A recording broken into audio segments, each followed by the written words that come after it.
Assalamualaikum warahmatullahi wabarakatuh. Perkenalkan, saya Aditya Indria Pratama. Dalam video presentasi kali ini, saya akan membahas analisis fundamental dan teknikal PT Indo Tambang Raya Megah atau ITMG dan PT Telekomunikasi Indonesia atau TLKM. Yang pertama akan saya bahas adalah PT Indo Tambang Raya Megah Tbk atau ITMG. Yang pertama adalah profil ITMG. Sejarah dan bidang usaha utama. Didirikan pada tahun 1987, PT Indo Tambang Raya Megah adalah perusahaan energi Indonesia dengan ruang lingkup bisnis yang terintegrasi, mulai dari kegiatan pertambangan, pengolahan, dan logistik.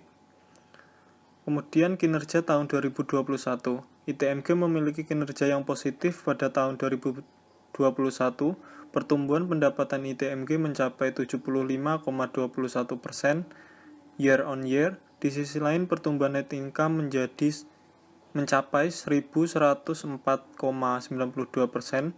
Pertumbuhan yang signifikan dan positif dikarenakan terjadi peningkatan harga batu bara dan jumlah permintaan batu bara baik dari dalam maupun luar negeri. Selanjutnya adalah highlight ITMG dan industri batu bara. Yang pertama adalah pertumbuhan laba.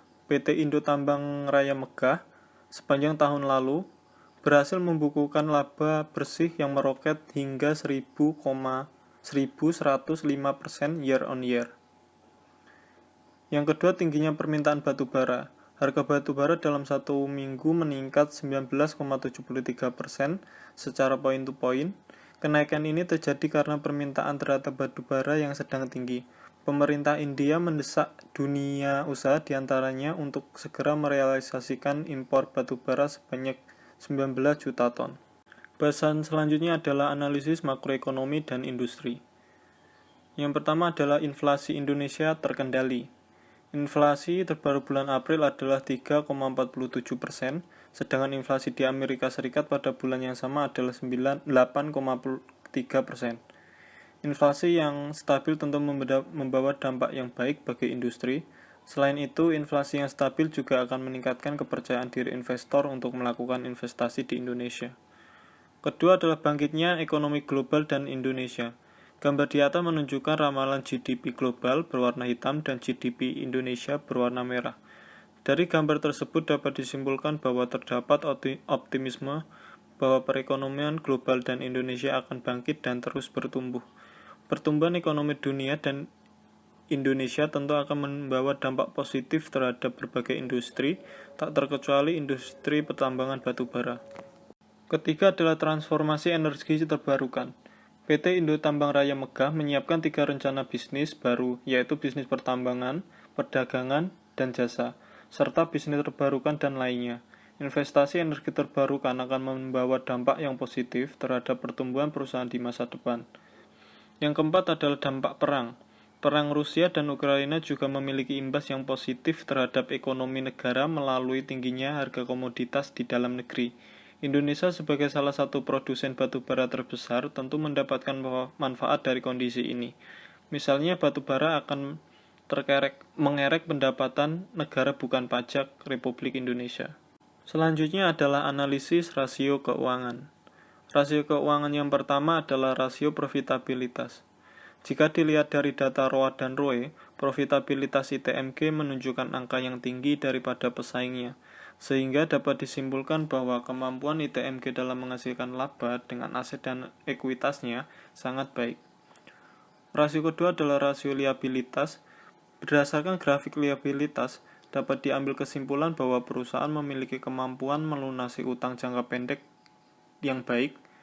Current rasio menunjukkan peningkatan dari tahun 2018 hingga tahun 2021. Selain itu, cash ratio juga menunjukkan angka dan arah yang positif. Ketiga adalah rasio solvabilitas. Pada tabel solvabilitas, ditunjukkan angka yang relatif kecil pada semua perusahaan yang diamati. ITMG memiliki DAR dan DER yang lebih rendah daripada PDBA, tetapi lebih tinggi daripada HRUM.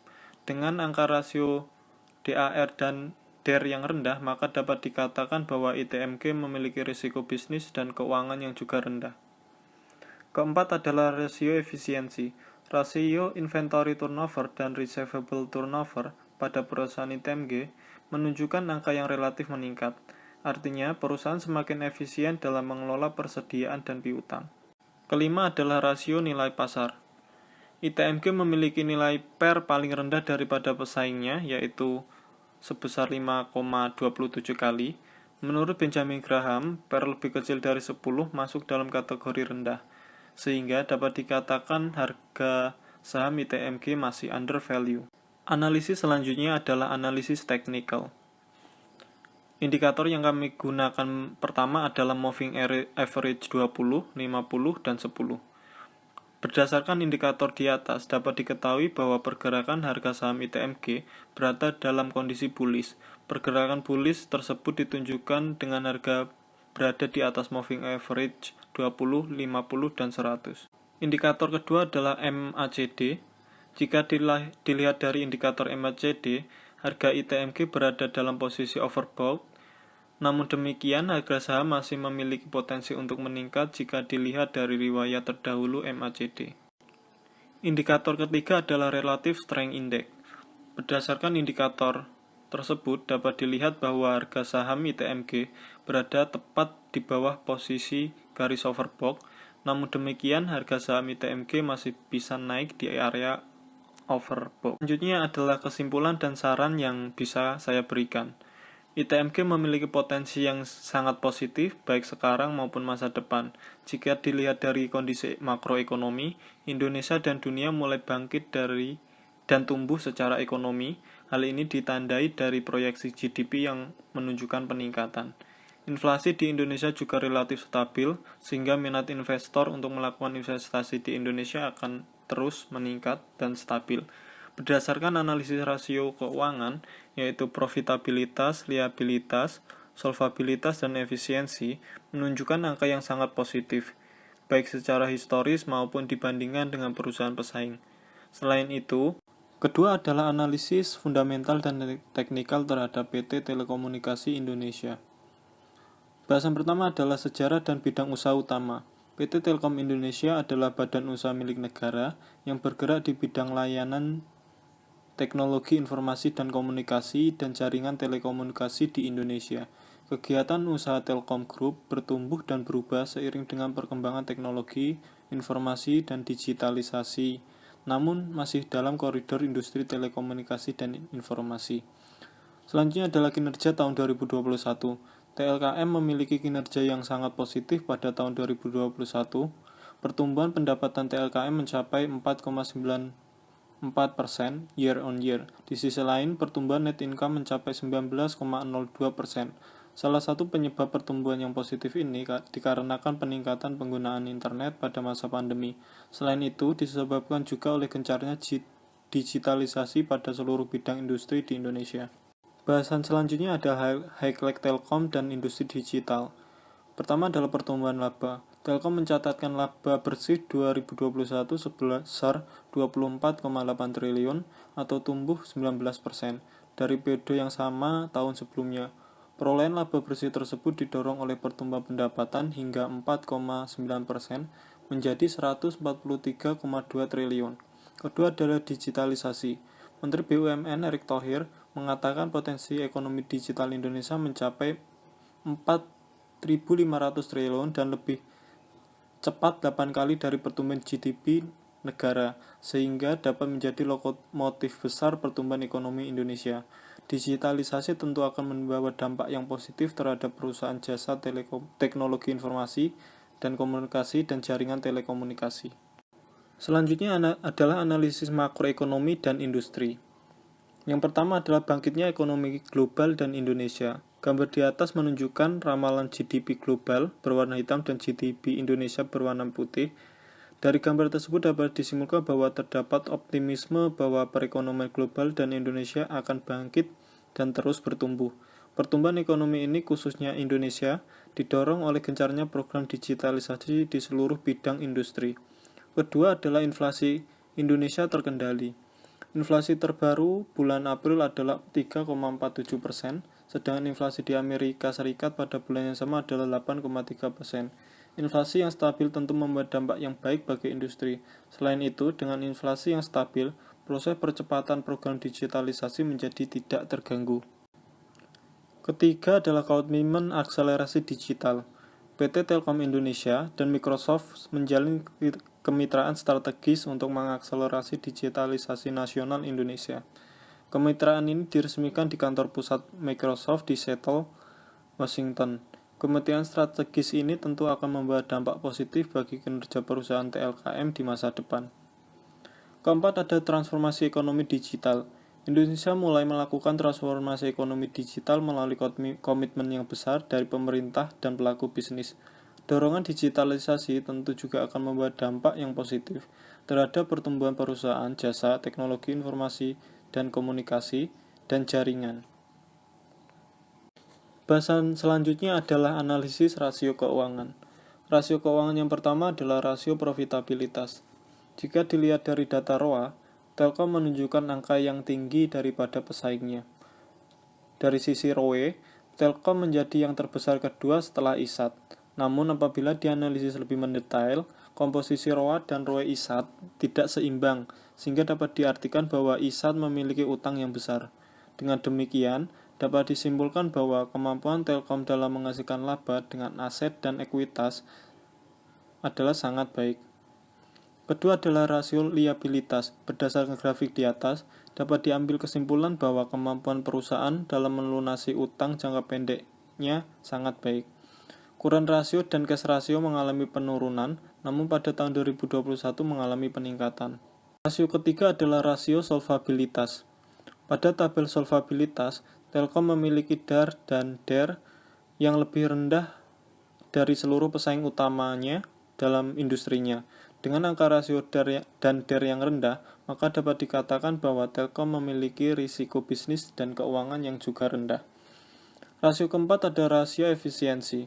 Rasio inventory turnover dan receivable turnover pada perusahaan Telkom menunjukkan angka yang relatif stabil. Artinya, perusahaan dapat menjaga kinerjanya dalam mengelola persediaan dan piutang. Rasio keuangan kelima adalah rasio nilai pasar. Telkom memiliki nilai PER yang paling rendah kedua setelah ISAT, yaitu sebesar 16,68 kali. Namun, apabila diperiksa lebih mendetail, PER ISAT rendah karena ISAT menjual asetnya. Menurut Benjamin Graham, PER yang lebih besar dari 10 dan lebih rendah dari 20 masuk dalam kategori sedang, sehingga dapat dikatakan bahwa harga saham Telkom masih berpotensi untuk naik. Analisis selanjutnya adalah analisis teknikal. Indikator yang pertama yang digunakan adalah trendline. Berdasarkan garis support trendline di atas, dapat diketahui bahwa pergerakan harga saham berada dalam kondisi bullish. Posisi harga saham Telkom pada saat ini berada di area supportnya, sehingga memiliki potensi untuk bullish reversal. Indikator kedua adalah Bollinger Band. Jika dilihat dari indikator Bollinger Band, harga saham Telkom berada pada posisi oversold. Dengan demikian, indikator ini menunjukkan bahwa terdapat potensi harga saham Telkom untuk bullish. Indikator ketiga yang digunakan adalah Relative Strength Index atau RSI. Berdasarkan indikator tersebut, dapat dilihat bahwa harga saham Telkom berada di dekat dengan garis oversold. Dengan harga yang telah terkoreksi cukup dalam, saham Telkom sangat direkomendasikan untuk buy. Yang terakhir adalah kesimpulan dan saran yang dapat diberikan. Telkom memiliki potensi yang sangat positif, baik masa sekarang maupun masa depan. Jika dilihat dari kondisi makroekonomi, Indonesia dan dunia mulai bangkit dan bertumbuh secara ekonomi. Hal ini ditandai dari proyeksi GDP yang menunjukkan peningkatan. Inflasi di Indonesia juga relatif stabil, sehingga proses akselerasi transformasi digital tidak akan terganggu. Berdasarkan analisis rasio keuangan, yaitu rasio profitabilitas, liabilitas, dan solvabilitas, dan efisiensi, menunjukkan angka yang sangat positif, baik secara historis maupun dibandingkan dengan perusahaan pesaing.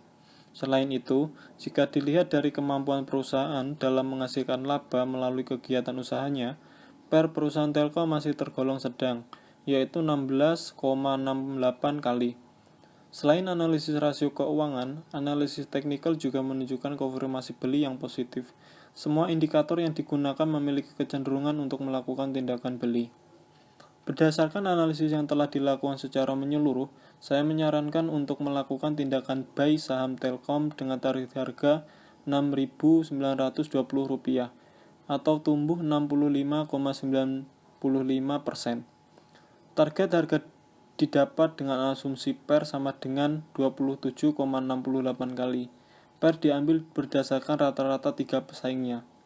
Selain itu, target harga tersebut juga harus didasarkan pada asumsi bahwa kinerja perusahaan di masa depan tetap stabil. Demikian analisis fundamental dan teknikal pada PT Indo Tambang Raya Megah dan PT Telekomunikasi Indonesia. Atas kekurangannya saya mohon maaf. Wassalamualaikum warahmatullahi wabarakatuh.